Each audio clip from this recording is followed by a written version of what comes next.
Jehovah's Witnesses used to have a proud past of never begging for money. That has already gone out the window as the organization increases the focus on asking followers for donations while pretending they aren't. And they have even used a brand new cherry-picked Bible verse to shift donations from something sporadic that you did when you remember to an active part of your worship. And it's extremely evident in their latest money-begging video.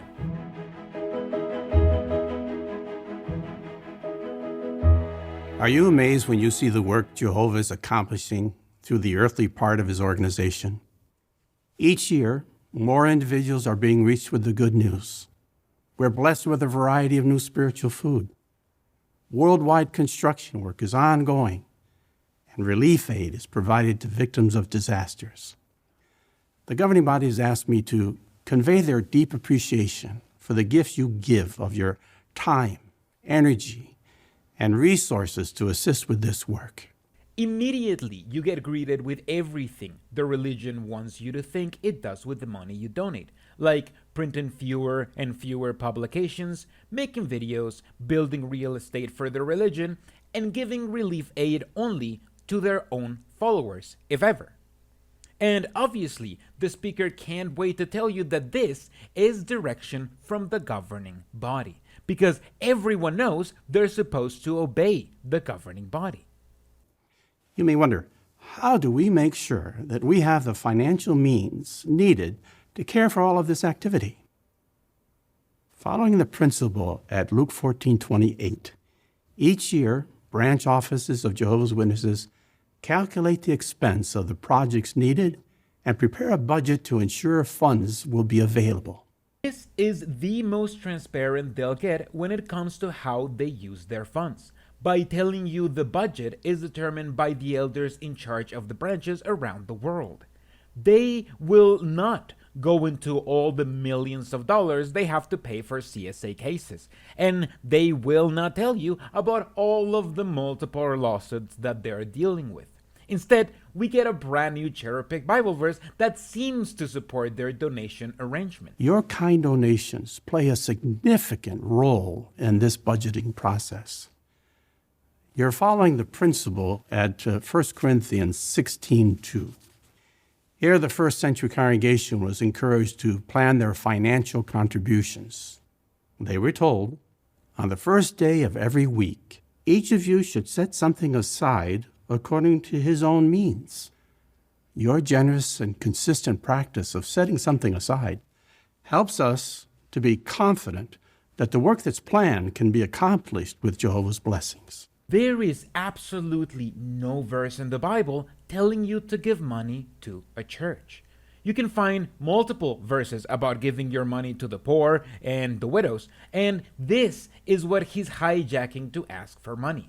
That's because, as he implies in chapter 11, verse 20 through 22, there was a rift between the rich and the poor in the church. This is a verse where Paul is instructing the Corinthians, who were better off, to give some of their money to the suffering Jewish Christians in Jerusalem. It's about Christians supporting their fellow Christians who were poor. However, this verse has been increasingly used out of context to justify the institutionalization of the donation arrangement. And now, they have a video to gaslight you into thinking this donation arrangement has always been a thing, when they barely used to use this verse before, when the religion was sustained by them selling books. Throughout the years, various arrangements have been used to set something aside. Starting in the early 1890s, an insert was provided in the December 15th issue of the Watchtower. Brothers and sisters could send this insert to the branch office to indicate how much they hoped to be able to contribute to the Good Hopes Fund in the coming year. Regarding this method of giving, the Watchtower of December 15, 1896 stated, "Knowing in advance what the friends wish and hope to do enables us the better to regulate the work economically and efficiently."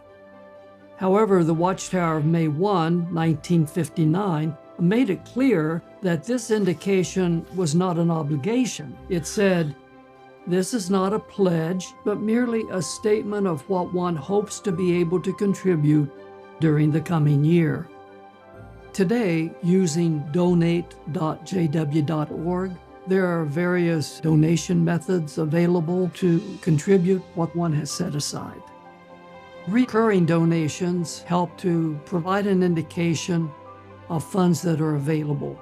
There's also an arrangement where one can set up a legally executed will to stipulate what they wish to give to the organization, and this helps the organization plan better for the future. This is true. The Jehovah's Witnesses have always passed these notes where you commit to give a specific amount to the organization. So the religion can pretend they're not coercing people into donating as they do it. I feel like the religion has always toyed with the idea of a formalized tithing arrangement, but probably it feels like it'll be a leap too large, so instead they're formalizing the idea of donating money as a part of your worship. And as I mentioned before, they won't show you the huge amount of lawsuits that they're dealing with. Instead, they'll show you a cherry-pick example of one time they used donated funds to help a handful of Jehovah's Witnesses in need and no one else. When I participated in the disaster relief work, I was really moved to see with my own eyes how the donations were actually being used. Because I wanted to express my appreciation for these activities, I set up an online donation. From the monthly appreciation letters, we learned that the real needs of our brothers around the world are being cared for through our donations. Those letters make me feel that I'm working unitedly with Jehovah's organization. Did you notice how they try to manipulate Jehovah's Witnesses into donating money? This story is only here to show you how you should react. You should take this guy's word for how they use donations and set up monthly payments. And the examples of how you need to act just keep coming. The important decision we made was to follow the advice of the Apostle Paul, to really put aside a specific value. So we planned, we calculated our costs, analyzed the situation, we prayed on the subject, and then we saw the importance of making a will. Jehovah gave us everything. So I think we're just returning what Jehovah gave us. I've come to realize that, in general, that contributions are not a pocket condition, but a heart condition. This is the rhetoric they want their followers to have. They have to believe that God gave them everything, and the way they return it is by giving money to this religion. Or, in this case, give them your stuff in your will.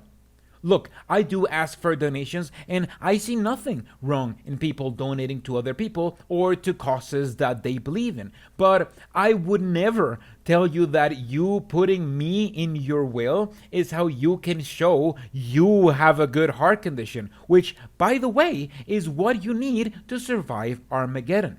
Contributing to Jehovah's organization makes me happy. It helps me to set a reminder each month to contribute, because there's a lot that could cause me to forget.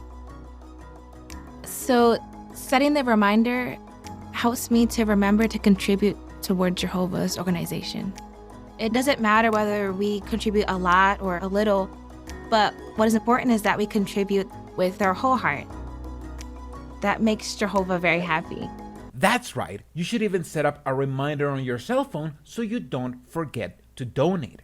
As she said, what matters isn't how much you donate. What matters is that you get used to donating, because down the line, that's how you get the most amount of money. And of course, they have to close with an apocalyptic message. It is heartwarming to see how Jehovah's people follow the principle at 1 Corinthians 16:2 and set something aside regularly to show their Christian love for the worldwide association of brothers. These last days are bringing economic challenges to many of us. But please be assured that Jehovah values what you do in His service, no matter how small it may seem in your own eyes.